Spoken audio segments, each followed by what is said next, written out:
বয়ান শুনে নাও।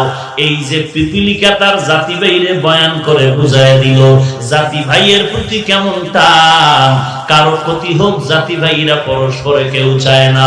এজন্য তাকায় দেখছো, হিন্দু বলো, ইহুদি বলো, খ্রিস্টান বলো, যত বিধর্মীরা আছে, একজনের উপর আঘাত করলে সবাই তার পক্ষে চলে যায়। কপাল বড় খারাপ, আমাদের মুসলমানের ইতিহাস বড় খারাপ। এক মুসলমান বিপদে পড়লে অন্য মুনাফিকেরা খুশি হয়।